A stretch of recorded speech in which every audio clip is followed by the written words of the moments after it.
It's always right. It's always right. Yeah, I am. To me, it's always right. I'm always right. It's like when I'm right, I'm right. And when I'm wrong, I could have been right. So I'm still right because I could have been wrong. It's like when I'm right, I'm right. When I'm wrong, still right. And I'm sorry because I could be wrong right now. But I'm right.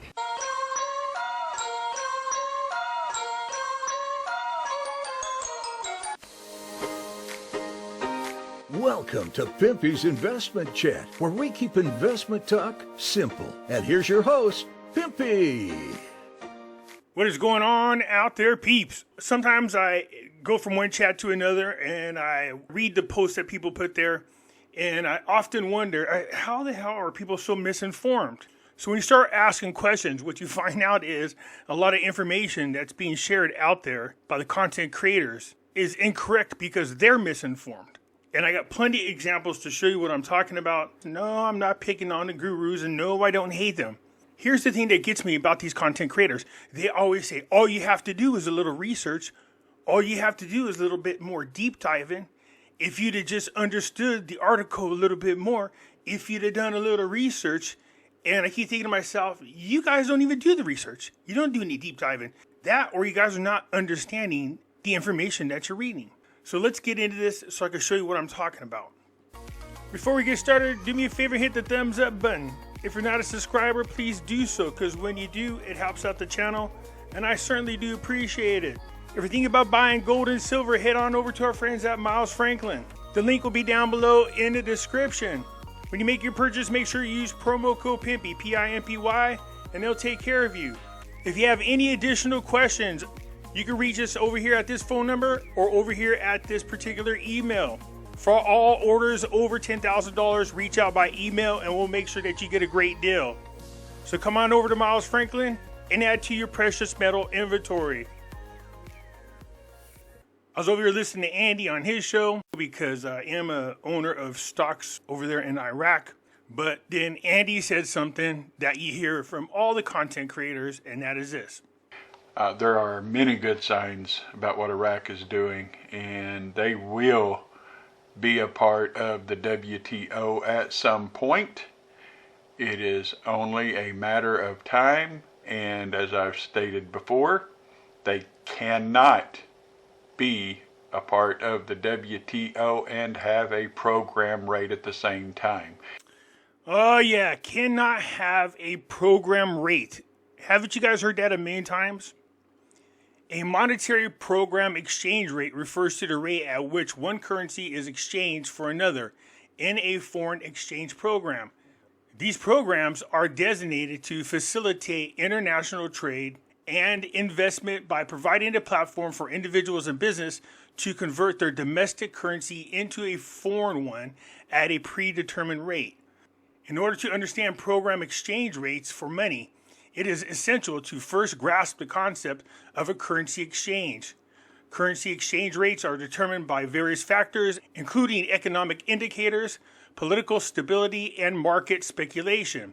Exchange rates can be either fixed or floating, with the latter being more common in today's global economy. So fixed exchange rate are those where a currency is pegged to another. The exchange rate remains consistent and there is no need for a program exchange rate. Okay, that's the one they are right now. They're at a fixed exchange rate, 1,320 dinars. It doesn't fluctuate, it stays the same. Floating exchange rate, on the other hand, are determined by market forces such as the supply and demand and can fluctuate daily or even hourly. And we know that if they're going to be on the Forex, it's got to be floating. In a program that handles floating currency exchange rates, the rates are updated regularly to reflect the current market situation. This allows users to perform tasks such as currency conversions, international transactions, and risk management with up-to-date information. Program exchange rates are typically offered by financial institutions such as banks and brokerage firms, as well as through online trading platforms. These institutions provide their clients with access to various currency pairs, allowing them to trade one currency for another at a specific rate. The World Trade Organization does not have a specific requirement for programmed exchange rates, as its primary focus is on trade rules and regulations rather than monetary policy. However, the organization does recognize the importance of stable and predictable exchange rates for promoting international trade and investment. World Trade Organization membership and requirements. To become a member of the World Trade Organization, a country must fulfill specific requirements, including adopting and maintaining a program exchange rate. So what is that they say all the time? Iraq cannot go into the World Trade Organization with a program exchange rate. Isn't that what you hear all the time? That's because they don't know what a program exchange rate is. A program exchange rate is the type of exchange regime that they choose. Programmed exchange rate that they chose is a fixed one at 1,320 dinars. In order to be with the World Trade Organization, you have to have a floating program exchange rate. The program exchange rate refers to a country's commitment to maintain a stable exchange rate between a currency and a basket of currencies, usually the US dollar and other major currencies. This commitment ensures predictability in trade and investment, and it is a crucial aspect of the country's economic policy. To become a WTO member, Iraq must demonstrate its commitment to maintaining a stable program exchange rate, which will require implementing necessary economic reforms and demonstrating a strong track record of implementing sound economic policies. Speaking of misinformation, National Committee on the WTO session to prepare for the formal resumption. So fast forward to basically today, they go on to suggest that this ambassador Al-Mokbel, he appointed as chair back in June of 2023, stressed the strategic importance of Iraq's accession for the WTO membership, especially of the Arab region, which is currently one of the most underrepresented organizations in the region. It says Iraq is one of the largest economies which remains outside the multilateral trading system. Right, Iraq is not in at the moment, but are they going to be? Of course. WTO membership for Saudi Arabia, which they joined in 2005, they're giving what? They're giving their support. They basically are stating that Iraq's integration into the global economy through the WTO membership can deepen regional economic integration. Now, everybody's like, oh, well, do you need to have the WTO done? Well, what are they doing? The World Trade Organization is going to have integration meetings in the 26th to the 29th of February. Integration's after the fact. A session takes place prior to having integration. We can see the data that they're talking about. These working groups, when that means a working group, means you're not a part of a working group unless you have a session. Why would you be a working group into the WTO if you're not in?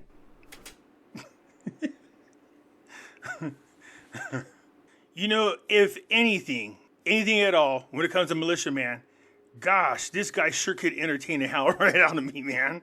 When you first start your accession into the World Trade Organization, the first thing they do is put together a working team.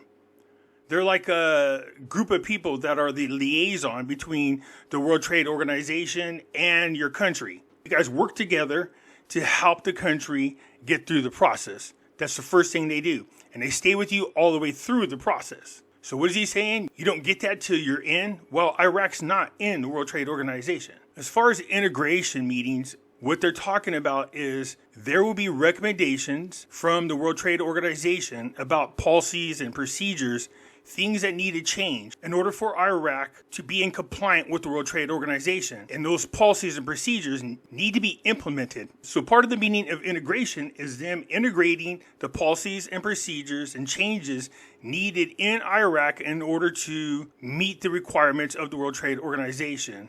At the same time, they're being informed about what being part of the World Trade Organization is, or integrating into the World Trade Organization as a member. But I got to give him an A for effort. He wings it like he knows what he's talking about.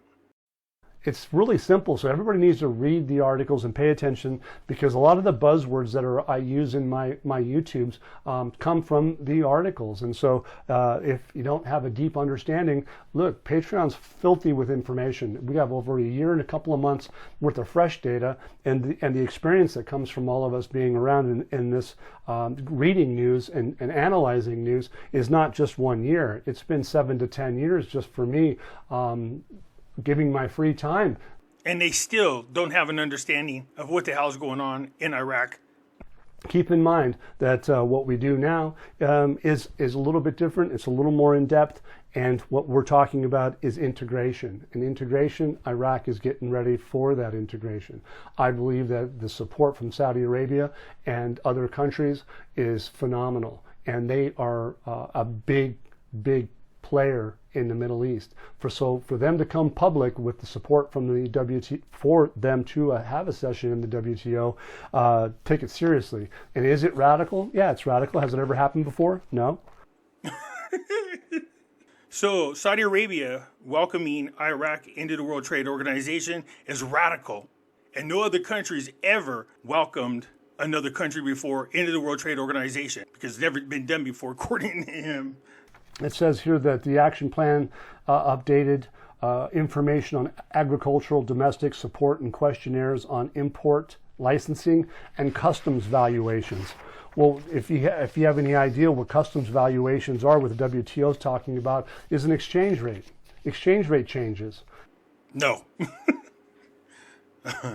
Custom valuations is the process of determining the value of goods for the purpose of calculating customs duties and taxes when importing or exporting goods. It is a crucial aspect of international trade as it ensures that the correct amount of duties and taxes are levied on imported goods, thereby preventing under or over valuations of goods for customs purposes. Nowhere in here does it say anything about the exchange rate. Listen, here's a snippet from the WTO. It says customs valuation is a customs procedure applied to determine the customs value of imported goods. Oh my God. First says that the customs valuation is about the exchange rate, and then later on reads the definition of customs valuations. Anyways, like I said, if anything at all, militia definitely brings me tons of great entertainment. A lot of you folks excited about this one, our new dollar polymer. Hey, this is, it's totally what we expect, guys. You've been seeing this now for 5, 6, 7, hell, probably 10 years on these polymer notes that he's talking about. Interesting. Absolutely. We expect polymer. We expect cool art. We've heard from many insiders, and it's a reason that they have nicknamed it the rainbow currency, just because of all the colors. They're very colorful compared to normal bills. It doesn't mean that they represent LGBTQ or anything like that. It just means they have a lot of colors on them. You know, blues and reds and just white. I mean, just really cool colors. And I know there's a lot of concern that some of the bills stay, or some of the artistic renditions of the bills still say Federal Reserve. Guys, it doesn't mean it's going to be part of the Federal Reserve. This is artists drawing, and it's all based off some preliminary drawings that was published at the Fed for new bill art.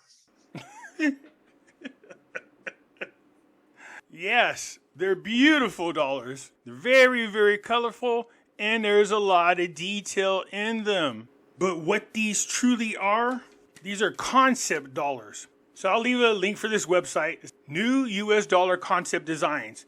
You can see them right here. They're freaking gorgeous dollars. They last longer.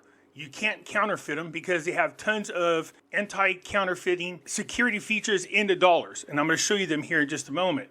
It says, needless to say, the US dollar is one of the world's most recognized currencies out there.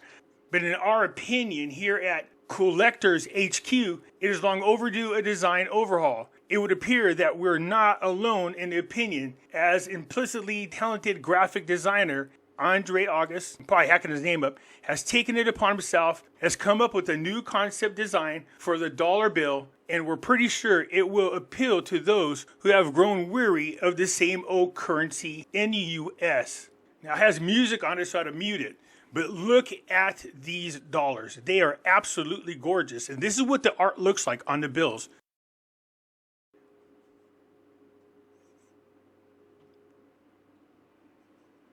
So when you hit them with a specific light, you can see in God We Trust, all these are security features to keep them from being counterfeited. And they are polymer, so they're very durable. If these things came out, man, I would have a ton of them in my collection.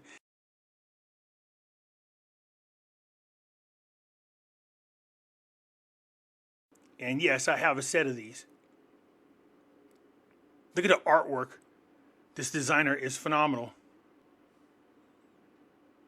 See the symbols coming through in red? There you go, right there. See that? There you go. Yeah. Unbelievable. So those are just concept dollars. A redesigning of the US dollars, which I would love for that to happen. All of this stuff going to the private sector, and I still get a little bit of blowback with the deletion of the Zeros project, but I put that out again yesterday just because there's a couple articles. There's one from July 26th. Alalak came out and specifically said that delete the Zeros project still exists. And I don't understand why that upset so many people, because Shabibi, he did a couple of pieces on that one, and some of those videos are still available. And he said, no, we don't just delete the zeros, we increase the value. No, he didn't. Now, I want you to think about this. Dr. Shabibi, an economist, a freaking genius, was the Central Bank of Iraq's governor. He knows the difference between deleting the zeros and revaluing the currency. Difference between deleting zeros and revaluation of currency. Deleting zeros and revaluation of currency are two different methods employed by the government to simplify the management of their national currencies. While both methods have the potential to impact the economy, they serve distinct purposes and have different outcomes. The deleting of the zeros. Deleting zeros refers to the process of removing a significant number of zeros from a country's currency, thereby reducing the number of decimal places. Removing the zeros off the currency, not the exchange rate. This method is primarily aimed at making transactions more convenient and easier to understand for the general public. It also reduces the bulkiness of financial records and accounting processes. The process of deleting the zeros involves redenominating. What did I say the deletions of the zeros are? It's also known as a redenomination, and I've shown you guys plenty of videos where they say a redenomination has nothing to do with the exchange rate, which means that the value of the new currency is divided by a specific factor. For example, if a country decides to remove 2 zeros from its currency, the new denomination will be 1/100th of the original value. This can lead to a temporary increase in the perceived value of the currency, as people may perceive the new currency to be more valuable than the old. And I know people are going to misunderstand what this says because of the term value. The perceived value of the currency, not the exchange rate. Revaluation of currency. Revaluation of currency, on the other hand, involves changing the exchange rate between the national currency and other currency. This can be done in either direction, either devaluing or revaluing the currency. Revaluation is generally undertaken by a government to achieve specific economic goals, such as promoting exports, controlling inflation, and managing the balance of payments. Revaluation can have significant effects on an economy, as it can impact trade, inflation, and competitiveness. A currency devaluation, for instance, can make a country's exports more competitive in international markets, as a lower exchange rate makes them cheaper for foreign buyers. This is why Vietnam loves the low exchange rates. However, it can also lead to a higher inflation, as domestic goods and services become more expensive when priced in the devalued currency. And I've shown you guys this a zillion times, all right? The deletions of the zeros is known as a redenomination. Redenomination itself is considered symbolic, as it does not have any impact on the country's exchange rate. Let me repeat this. It does not have any impact on the country's exchange rate in relations to other currencies. He's always right. He's always right. Yeah, I am. It's me, he's always right. I'm always right. It's like when I'm right, and when I'm wrong, I could have been right. So I'm still right because I could have been wrong. It's like when I'm right, I'm right. When I'm wrong, still right. And I'm sorry because I could be wrong right now. But I'm right. But we will get to Dr. Shabibi, because I always go back to that video. There's plenty of videos and when Dr. Shabibi says deleting the zeros is changing the exchange rate. We'll get there in just a moment. 3-0 notes become unyielding in the market, and we have to delete them, meaning we have to trade them in. I mean, he's talked about that one. Yeah. But for some reason, there's still that mental breakdown in our community, or for the trolls, or whatever you guys want to call it. There's no breakdown at all. You guys are uninformed, misinformed, or just ignorant. I don't understand it. I guess they refuse to do the deep dive. Yeah, who's refusing to do the deep dive? Obviously, it ain't us. I just read it, literally when I got here. So, bear with me. Hopefully I have it right. But I'm pretty sure that when they say that the platform, so a basket of currencies, whether the euro, the Chinese yuan, or the UAE dirham, must be used to value the Iraqi dinar in a way that competes with its value in the dollar. That's the quote. As you can tell, when they're reading something, they don't understand what they're reading because they're not doing the research. To become a member of the World Trade Organization, a country must fulfill specific requirements, including adopting and maintaining a program exchange rate.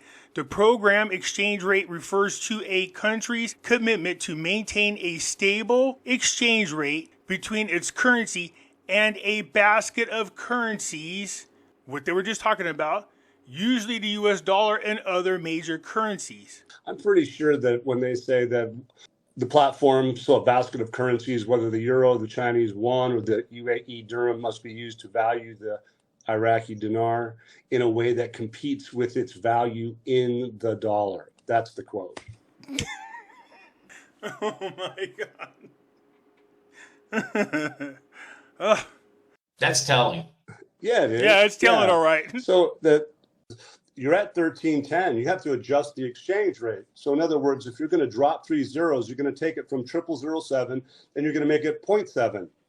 This guy flip-flops in the same sentence, and it's entertaining to me. Nowhere in there does it say they're taking the zeros off the exchange rate. It says the currency. And it even tells you $25,000 note becomes a 25 dinar note. So this is what Malignant Man is talking about. He's talking about if you remove the zeros off here. No. Wrong again. So here's Dr. Shabibi. If you guys want to see this lecture, it's actually on my platform. I posted it today. You can hear the whole thing because this is the one they often refer to. And in this video, Dr. Shabibi does talk about the deletions of the zeros as well as the exchange rate. So let's listen in. Yes, yes. Could you just provide your name and your affiliation? My name is John Lysenring from Arlington, Virginia. With respect to the ongoing need for stability in Iraq and its exchange rate, would it not follow that there's a direct need for a potential revaluation of the currency to induce both domestic and foreign investment in Iraq? And with regard to that, how far do you believe that we are from a potential revaluation of the Iraqi currency?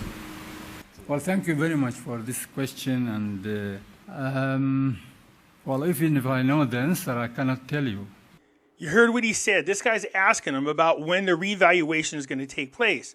Dr. Shabibi said, even if I knew the answer, I couldn't tell you.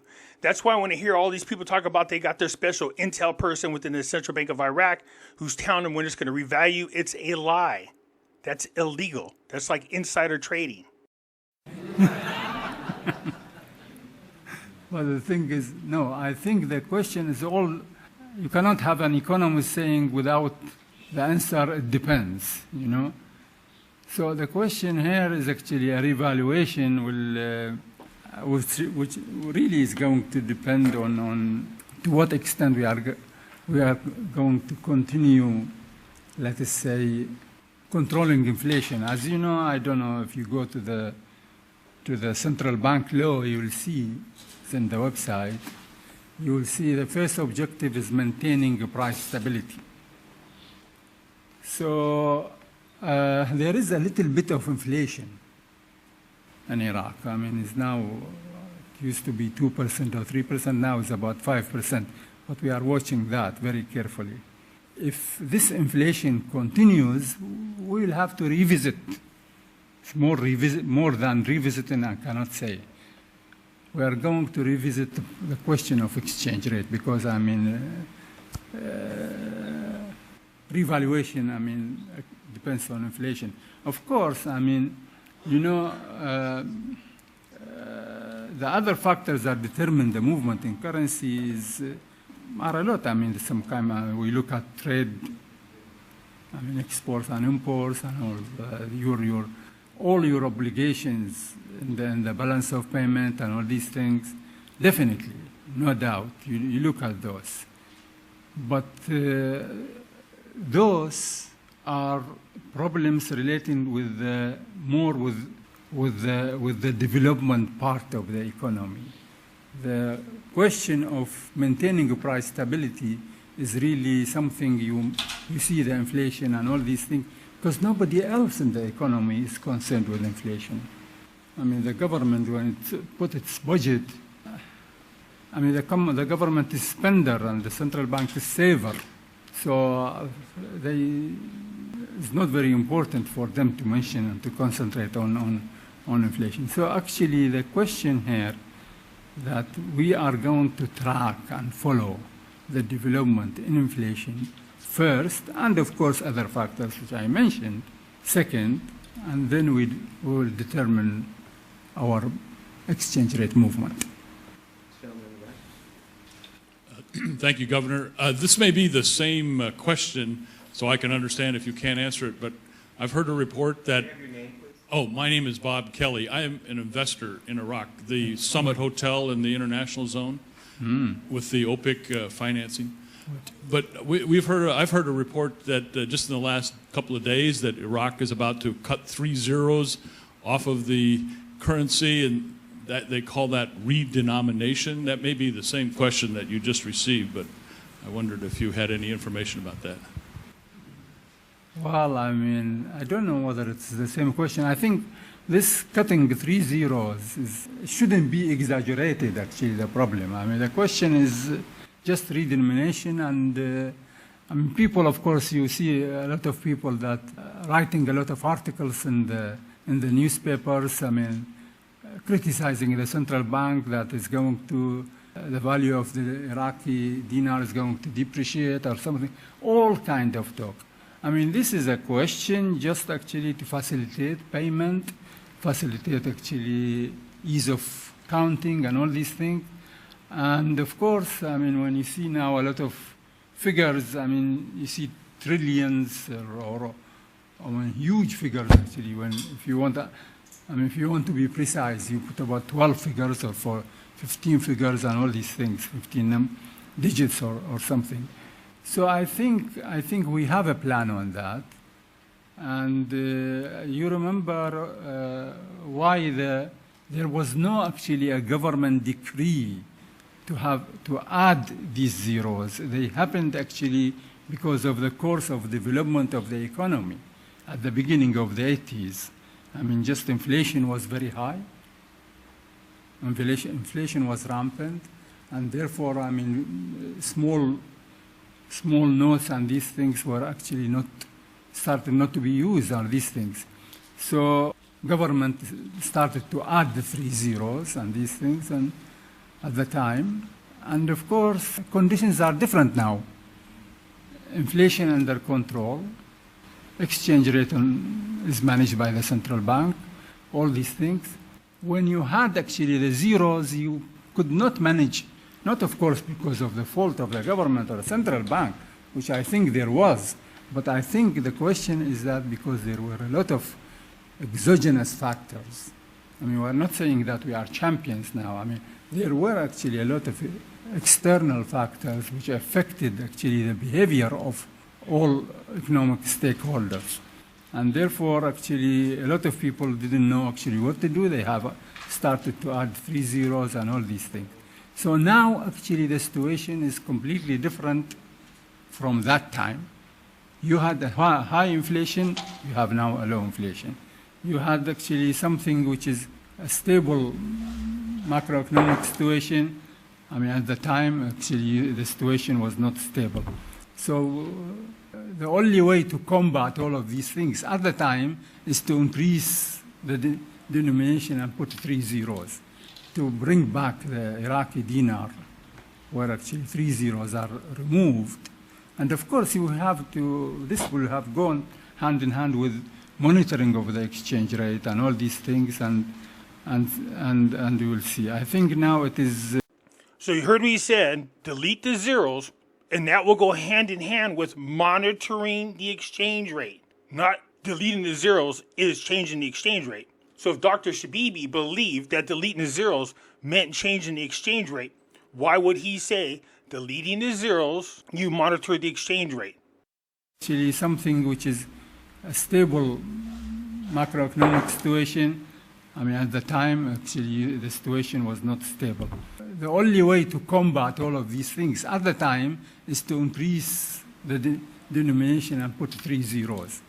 I think to bring back the Iraqi dinar, where actually 3 zeros are removed, and of course you have to. This will have gone hand in hand with monitoring of the exchange rate and all these things, and you will see. I think now it is probably deleting the zeros plus monitoring the exchange rate.